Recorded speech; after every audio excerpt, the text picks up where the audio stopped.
Today we have a busy day ahead of us. We have a lot of different random tasks to do around the garden, maintenance things like fixing up this bed, planting some things out, and even smoking some peppers. So I want to get started today though with this section over here, because this giant bed has been a holding ground for a while now, and it's finally time to actually get it planted. So all I'm going to do here is just rough up the surface a little bit, make sure it's not too compact. I'm not gonna broad fork because I just don't feel like it today. So let's go ahead and loosen this up and see what we get planted in here. You'll see why in a second. I did this weird complicated procedure of breaking, raking, and raking, and that's because we're going to be transplanting in some onions. These are gonna be little tiny onions, so having the soil nice and loose is going to ensure that I have good contact with the roots when I actually transplant them in the soil. So let me go grab those and I'll show you exactly how I do this. So here are the onions that we're going to be transplanting in. I have to admit, they look really sad. It's my fault. I bought them a little bit too early.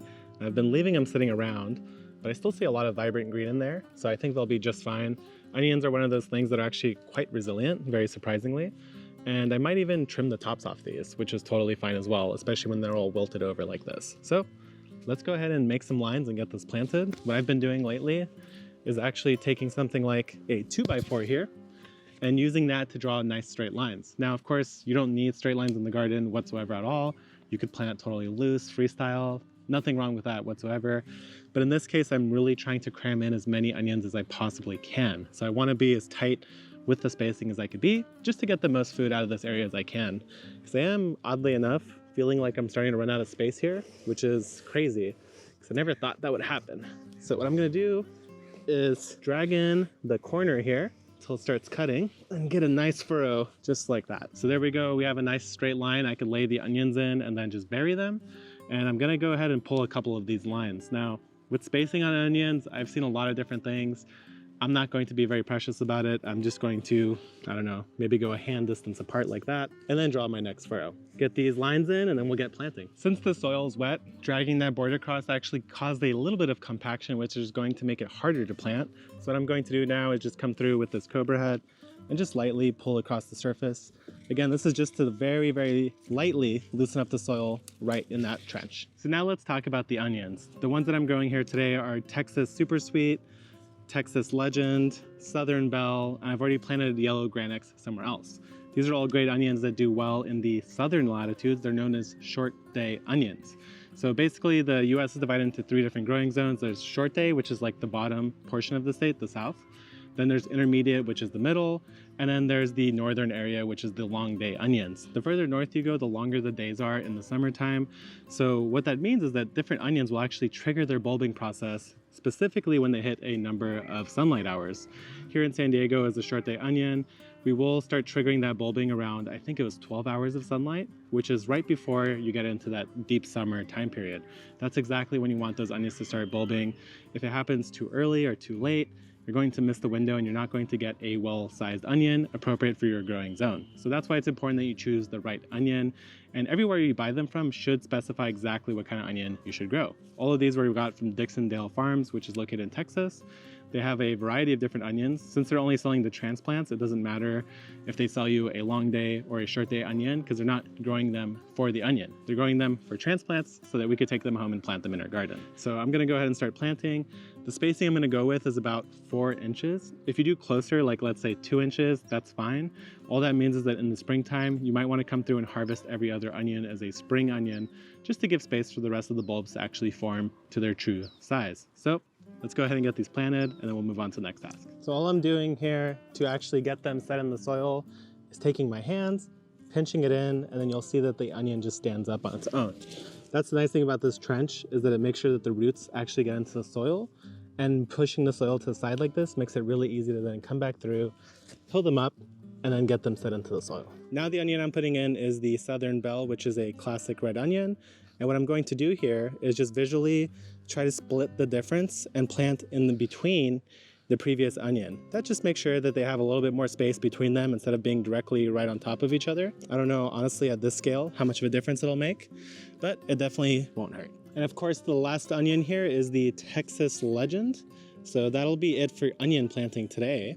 And hopefully these all take. If these all take, then I definitely think I have enough onions to keep me happy next year. The last thing I'm gonna do here before we move on to the next thing, which is actually going to be planting right over there, is give these guys a little bit of water. I want to make sure that they at least settle in. It might rain today, which would be wonderful, but if not, this is just going to guarantee that they have the best chance they could get. Onions are in and they're well watered, so let's get these cabbages going. I have about 16 cabbages here and a couple flowers that I bought at the nursery, and all I'm going to be doing is pulling the earth aside like so, grabbing my start, and just popping it in the ground. Now I'm going to be sprinkling in some flowers here and there, just to make sure I get some nice floral diversity, but I am excited to get some more cabbages this year.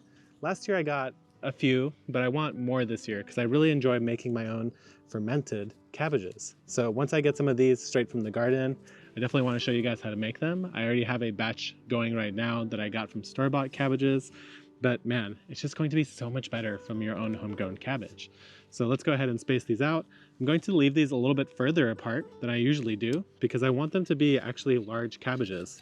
The bigger your spacing is, essentially, the bigger the plant can get. So if you plant, let's say this cabbage right next to that one like that, I'll end up with 2 small cabbages. There's nothing wrong with that, but in this case, I actually do want some nice large cabbages. So we're gonna go wide spacing like so, and we're gonna just fill in the rest of this area, and then we'll move on to the next task, and there are quite a few of them. So this is a new flower to me. It's called Linaria, and it kind of looks like baby snapdragons combined with alyssum, combined with something else. I really like it. I don't know how I've never seen it before, or maybe just never paid attention to it, but I love the way that it has all these tiny little blooms that are full of color. So I'm gonna be adding a nice little row of this down the middle here, and also intersperse it with a little bit of this calendula. And we just started getting a little bit of rain, as I said, which the onions and also these cabbages are really going to appreciate. So I'm gonna hurry up, get these planted, and I think I'm gonna have to at least get the camera out of the rain. Feels good to have this giant bed planted out finally with a whole bunch of cabbages and onions, and I'm very excited for that because I absolutely love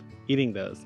Now let's take a walk over to the next area we're going to be working at, and that's going to be the area over there where I have my pepper bed that we need to deal with. So let's take a quick stroll through here. It's such an interesting day today. There's still a little bit of a light drizzle, beautiful blue sky, very odd, but absolutely lovely. So let's work our way down.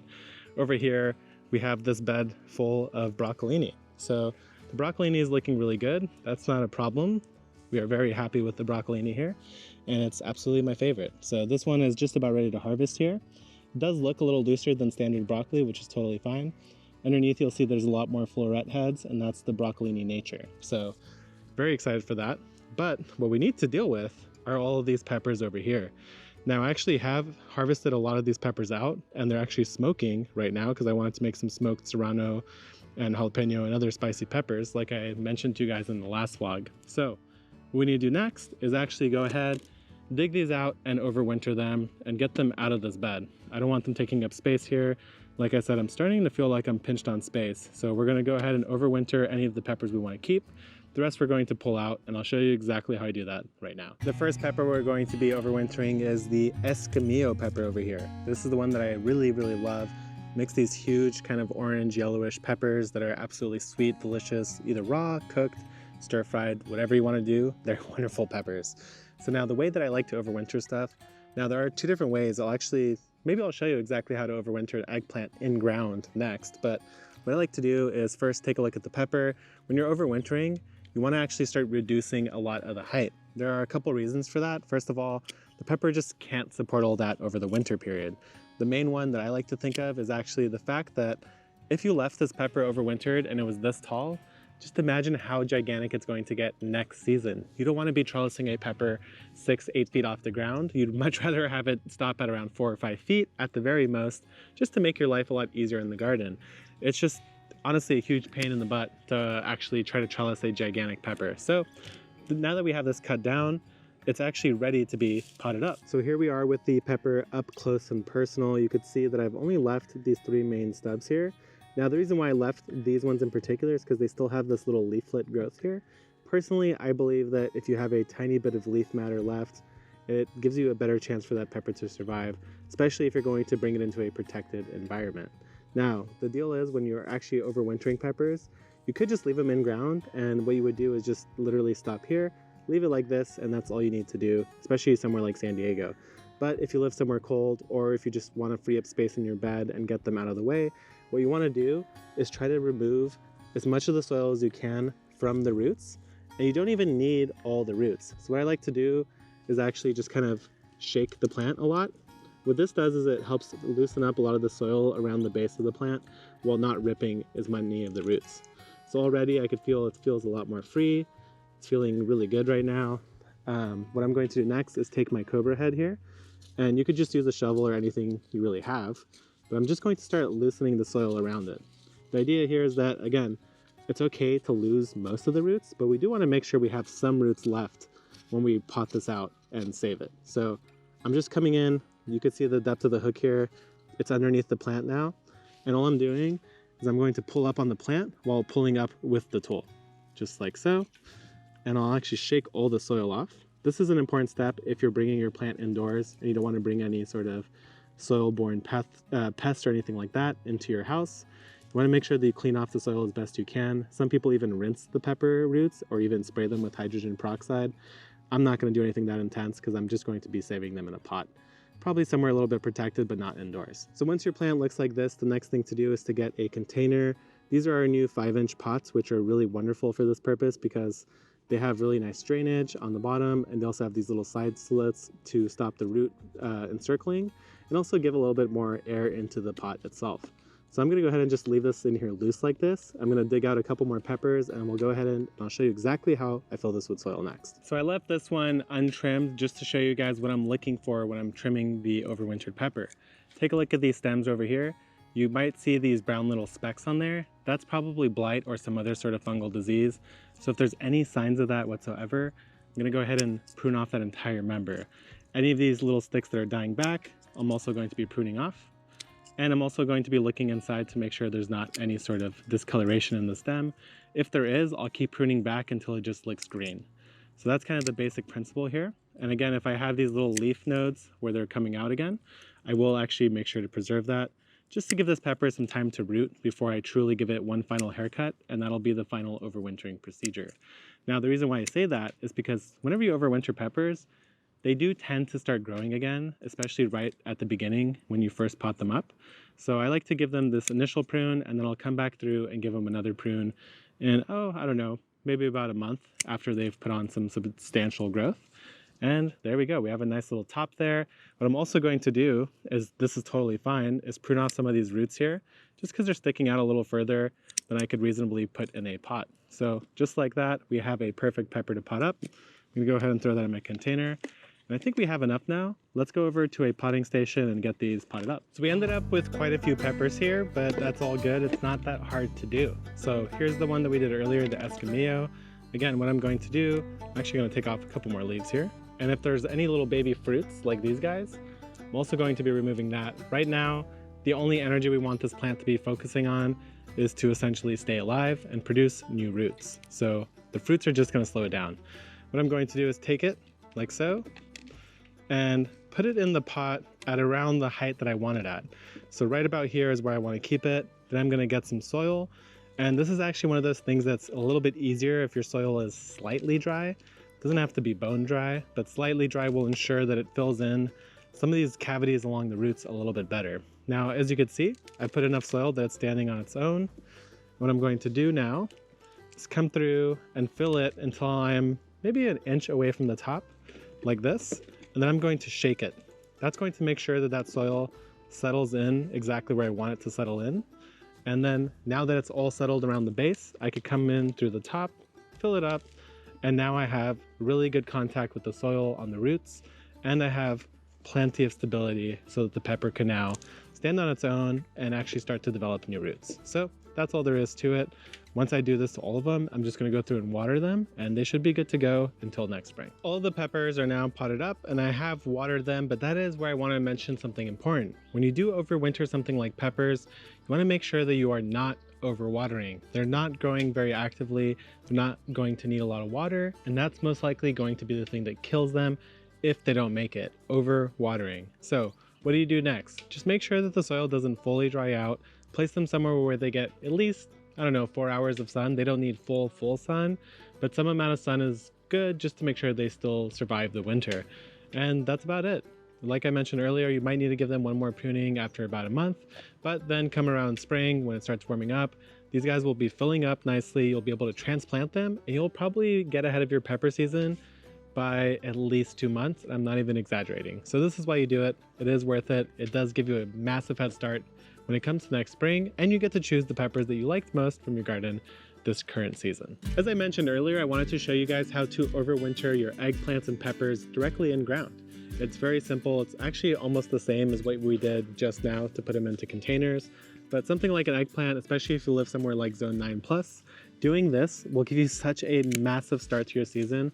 I was even harvesting eggplant when you're at sometime around May. So this really is a wonderful method, especially if you like eggplant.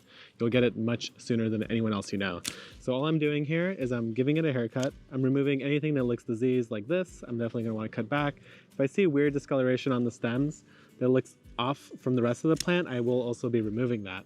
Now they are still trying to set fruit. As you could see, a couple scattered fruit around, but it's so cold that the fruit just doesn't taste the same. It doesn't grow the same way. And it's just not worth keeping around in my opinion. So what I'm going to do is finish cleaning this up. I'll show you what it looks like, and then I'll give you a couple tips to make sure that it survives the winter. So now what I'm doing is removing any of these new growths at the very base of the plant. I don't want to encourage any new major side shoots to start developing. Here's what's left of the plant, and this is exactly what you want to see. You want to have a couple major branches. You could even say that maybe remove these bottom ones over here. This one doesn't have anything going on with it, so why am I keeping it, as well as this one here?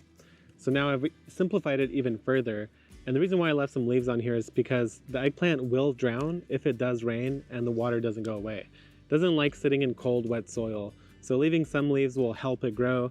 But the other thing you want to do is it's not going to grow much. So once I finish trimming the rest of these eggplants, I'll actually plant stuff all around these to make sure that they can make use of all the water that comes into these beds naturally from just the natural rainfall. I've had this little section of the garden that I haven't used in quite some time.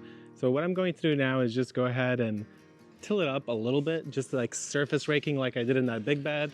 Then I'll add some compost in and plant some more garlic. I did want to plant all my garlic in raised beds like this one over here, but frankly, I'm just out of space. And also the light's coming down, so I think we'll end it here today. But thanks for watching, and I'll see you guys next time.